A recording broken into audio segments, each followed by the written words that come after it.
Bom dia, boa tarde, boa noite. Vamos falar sobre o livro Campo Geral, escrito por Rosa Guimarães e apresentado por João Vitor Barbosa Leandro, Lucas Alves dos Santos, Luiz de Alves Carias e Yuri Gustavo Santos Ferreira.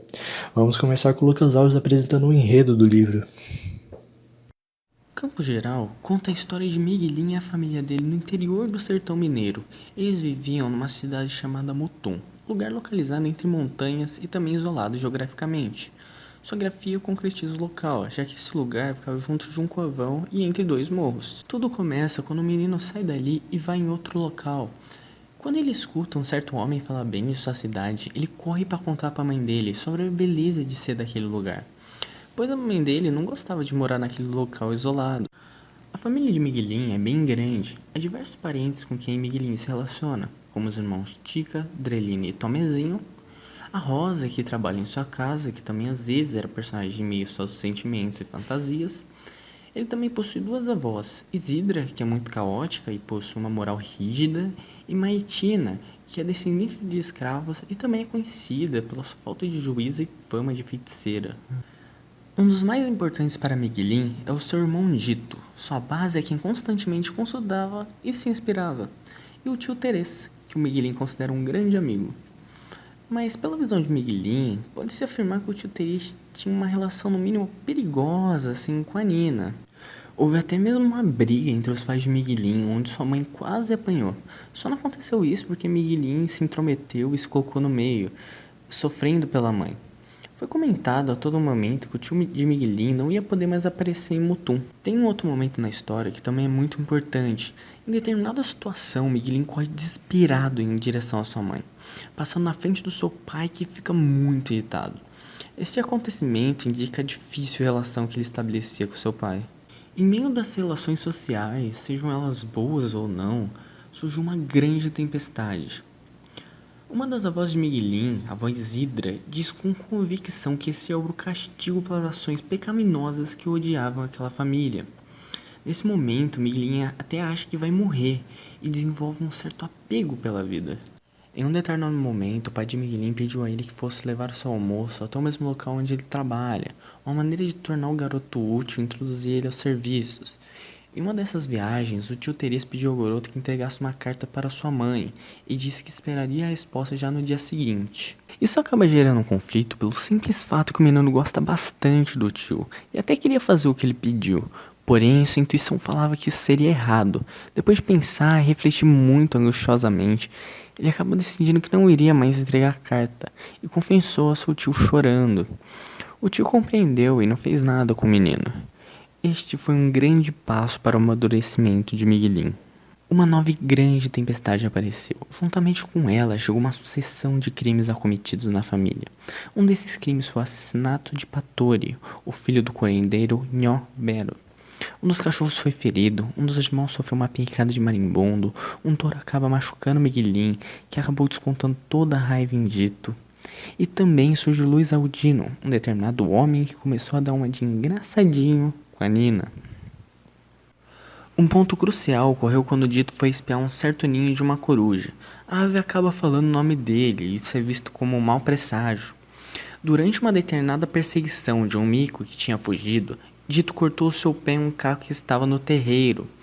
O machucado foi piorando e o menino ficou de cama, mas logo veio a falecer. Foi algo muito difícil para Miguelin, mas muito importante para seu amadurecimento. Com essa morte, Miguelin passou um longo período sentindo a dor e o sofrimento, mas após isso assumiu algumas características do irmão, se tornando mais forte e a sua própria base. Foi tanto que até mesmo começou a aguentar um trabalho duro no roçado, debaixo de um sol escaldante, ao qual foi submetido pelo pai. Um acontecimento muito emblemático foi quando Miguelin tomou um lado entre a briga de Grifo e seu irmão Liovaldo. Grifo apareceu em Mutum para vender 2 patos como fonte de sustento para si e para sua mãe. Ele era um rapaz muito pobre. Liovaldo, o irmão de Miguelin, era uma pessoa maldosa e começou a maltratar Grifo sem motivo algum. Perante tal injustiça, Miguelin acaba batendo em seu irmão para tentar corrigi-lo. O pai de Miguelin descobre que ele bateu em seu irmão e fica indignado com a audácia dele. E diz que ele não respeita o sangue familiar e espancou o menino. Ao contrário de antes, Miguelin não se sente mal, mas com raiva por saber que ele estava certo. Esse conflito instaura a conquista de espaço no ambiente familiar, e ele continuou se envolvendo em várias outras brigas com seu pai a partir desse momento. Um pouco depois desse acontecimento, Miguelinho adoece a ponto de perder sua consciência. Ficava só de cama. É como se fosse um casulo que no futuro sofreria metamorfose para atingir um certo estágio de amadurecimento. Quando o autor fica lúcido, percebe que as coisas que antes não entendia e não compreendia, começou a entender, como por exemplo o desespero de seu pai, que se sentia injustiçado, parecia que perderia mais um filho. Um pouco depois disso, ele descobre que seu pai havia assassinado Luiz Aldino e se suicidado, provavelmente por causa de Nhanina. Miguelin também ficou sabendo que o tio Terês tinha voltado e iria começar a morar em Mutum, pois se casaria com Nina. Por esse motivo, a avó Isidra partiu de lá indignada. No fim, um determinado doutor José Lourenço acaba descobrindo que Miguelin era míope e emprestou a ele os seus óculos. O antigo mundo de Miguelin ganhou uma nova visão, que era completamente nova, mais nítida. Essa é uma simbologia do crescimento que constitui um ritual de passagem. Enxergar mais nitidamente o mundo tem o mesmo significado de se tornar adulto, deixar a infância. Então Miguelin decidiu se mudar para a cidade, aproveitando-se da época de mudanças. Bom, agora o Yuri falará um pouco sobre o estilo literário desse livro. Campo Geral é uma novela, gênero literário que fica entre o conto e o romance em questão de extensão, publicado em 1956. Faz parte da terceira geração do modernismo brasileiro e, por isso, tem uma série bastante peculiar de características, como linguagem com a presença marcante de regionalismo, inclusive misturados termos de diferentes regiões, e neologismos, uso frequente da repetição de palavras como estratégia para enfatizar certos aspectos, como sentimentos, presença de muitos detalhes na narrativa, tempo cronológico indefinido, forte apego ao tempo psicológico, tempos e espaços clínicos, com a ideia de que tudo se repete, algo que pode ser percebido, inclusive com a palavra mutum. Outras características importantes são a forte subjetividade, que é uma das marcas registradas de toda a obra desse autor, e o fato de essa ser uma prosa escrita com estilo em poema e uma narrativa lírica. Em campo geral, embora o protagonista não seja o narrador, todos os fatos são apresentados de acordo com sua visão de mundo. Dessa forma, pode-se perceber que a intenção de Rosa era criar um universo ficcional a partir da percepção de um menino em processo de crescimento. Trata-se também de uma história de aprendizagem, já que acompanhamos o processo de amadurecimento do pequeno Miguelin. Essa narrativa tem por característica forte presença da oralidade, desenvolvida, porém, em um universo que também dialoga com a alta cultura. Além disso, há nas novelas o típico procedimento de criação de palavras de Guimarães Rosa. O que é a novela? No Brasil, associamos imediatamente novela a novelas de TV, que é um gênero muito popular. Dada a impressão na definição das diferenças de gênero, essa associação não é absolutamente incorreta. A diferença entre um romance e um conto é que ele tem uma narrativa mais longa, assim como difere de um romance por ter uma duração menor. Mas afinal, que tipo de história pode ser chamada de novela? Entre 1973 e 1995, Marçal de Moisés, professor de literatura portuguesa da Universidade de São Paulo, apresentou um importante estudo que poderia nos ajudar a compreender e definir melhor o gênero em questão. Compreenda as características do romance gênero literário. Pluralidade dramática. O romance apresenta vários enredos e estabelece uma conexão entre eles ao longo da narrativa. Sucessividade. O enredo se desenvolve sequencialmente. Em determinados momentos da narrativa, podem ser utilizados alguns recursos que quebram esse acontecimento contínuo. Tempo. O tempo do estilo do romance é histórico, ou seja, é determinado pelo calendário e pelo relógio. Espaço. Espaço e tempo no romance são inseparáveis. O pluralismo dramático definirá o pluralismo espacial, pois, de acordo com a ação, os personagens podem ser constantemente transferidos para diferentes ambientes da narrativa. Linguagem. A linguagem da novela tende a ser clara e objetiva, podendo variar de acordo com as circunstâncias históricas inscritas na narrativa. Personagens. Na novela, não há limite de personagens. O novelista pode acrescentar ou retirar personagens ao longo da trama, recurso que será importante para o fio da narrativa. Enredo. A narração segue um ritmo mais acelerado do que aquele empregado em um conto ou romance, mesmo porque são ações que norteiam a narrativa. Por esse motivo, a novela é um gênero tão conveniente à teledramatização ou radiodramatização. Foco narrativo. A linearidade da novela depende do escritor onisciente, pois o novelista é aquele que sabe de todos os aspectos da narrativa, inclusive aspectos psicológicos de suas personagens. Podemos afirmar que a novela ultrapassa os limites do conto por apresentar personagens mais elaborados, sendo que o mesmo acontece com o tempo e espaço, que são explorados mais detidamente na novela. Em relação ao romance, a novela apresenta menos situação ou acontecimentos. Neologismo. Assim como os homens retratados em suas obras, a realidade de Guimarães Rosa é completamente diferente daquela vivida pelos homens nas metrópoles, pois ele não fala uma linguagem cultural. Um simples homem do campo fala uma linguagem local. Guimarães Rosa não pode ignorar que se deparou com um impasse e recriou o discurso do sertanejo na literatura, não apenas no vocabulário. Chamamos isso de neologismo, que é o nome dado a uma palavra recém-criada ou uma palavra existente, que adquire um novo significado. Portanto, às vezes, para expressar nossas ideias de forma mais eficaz, acabamos criando palavras ou dando outro significado às palavras existentes. Existe algum tipo de neologismo, por exemplo, o fonológico, que é a imitação de um som produzido por seres ou objetos, o sintático, que é o processo de derivação ou composição, o semântico, que é o novo sentido do termo já existente, e, por último, por empréstimo, que é tomado de outra língua. Bom, agora eu lhe trará o contexto histórico de quando Guimarães estava escrevendo o livro Campo Geral. Campo Geral foi publicado em 1964, em um contexto bastante nebuloso para o Brasil.